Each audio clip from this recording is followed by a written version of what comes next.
Hello বন্ধুরা, আজকে আমি তোমাদের সঙ্গে সুজি দিয়ে একটা পিৎজা বানিয়ে দেখাবো। দেখো, এখানে একটা ছোটো প্যাকেটের সুজি নিয়ে নিয়েছি। এর মধ্যে আমি কিছুটা লবণ দিয়ে দিলাম। লবণটা আমি এভাবে মাখিয়ে নিলাম। মাখিয়ে নেওয়ার পরে এখান থেকে আমি কিছুটা পরিমাণ টক দই দিলাম।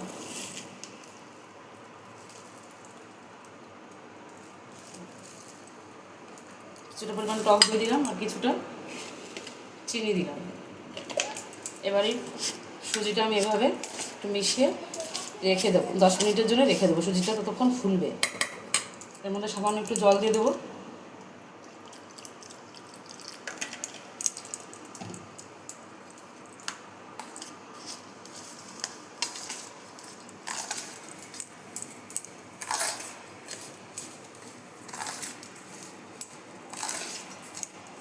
এটা তোমরা বাচ্চাদের টিফিনও দিতে পারো।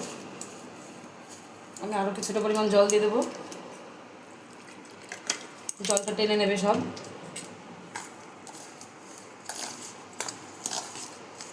দেখো, আমার আরও একটু জল লাগবে।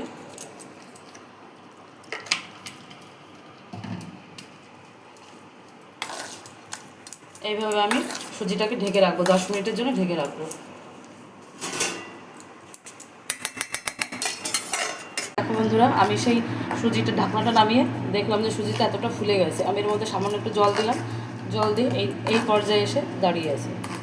একটু লবণ দিয়ে দেখতে হবে লবণের টেস্টটা কেমন আছে। এখানে আমি একটা ক্যাপসিকাম, একটা পেঁয়াজ, একটা টমেটো এটা রেখেছি। আর এখানে ছোটো ছোটো কয়েক টুকরো রসুন রেখেছি।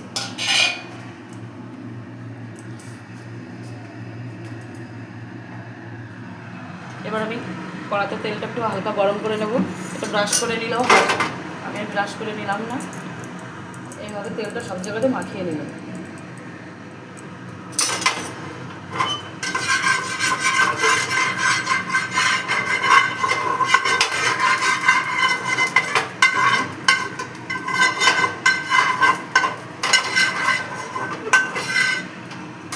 এইভাবে তেলটা আমি সব জায়গায় মাখিয়ে নিলাম। মাখিয়ে নেওয়ার পর আমি যে সুজিটা যে মাখিয়ে রেখেছি, এই সুজির ব্যাটারটা আমি এখানে দিয়ে দেবো।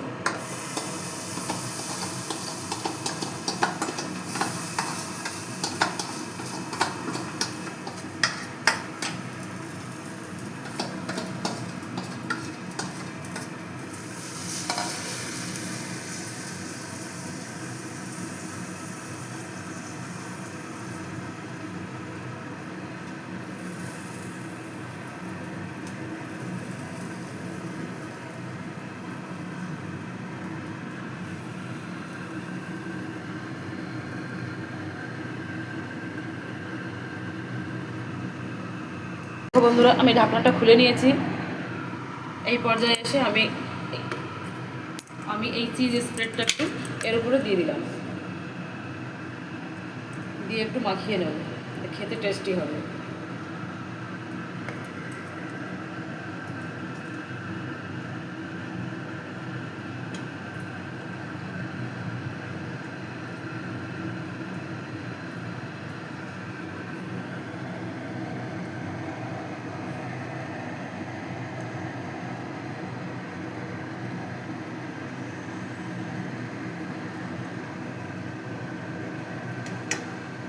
এটা মাখিয়ে নিলাম।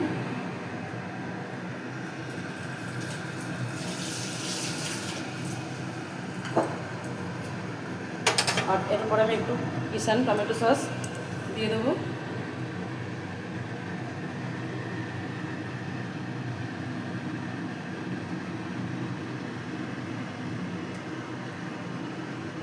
এখানে পিৎজা সস থাকলে পিৎজা সসও তোমরা দিতে পারো।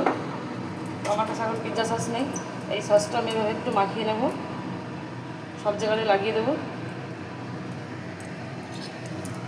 লাগিয়ে আমি এখানে কয়েক কোষা রসুন রেখেছি। এই রসুনগুলো একটু ভেঙে ভেঙে টুকরো টুকরো করে দেবো। রসুনের থেকে একটু সুন্দর ফ্লেম বেরোবে।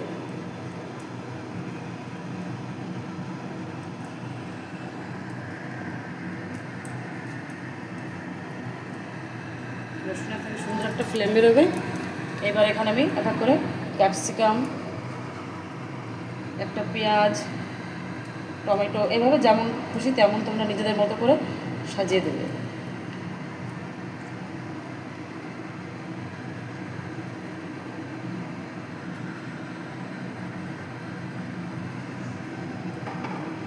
রসুন দেওয়াতে খুবই ভালো একটা ফ্লেম বেরোচ্ছে।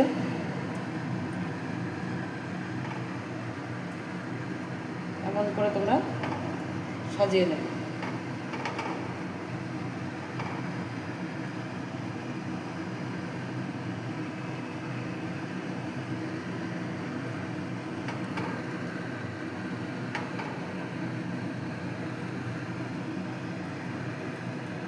যেমন খুশি নিজেদের ইচ্ছা মতো সাজিয়ে দেবে।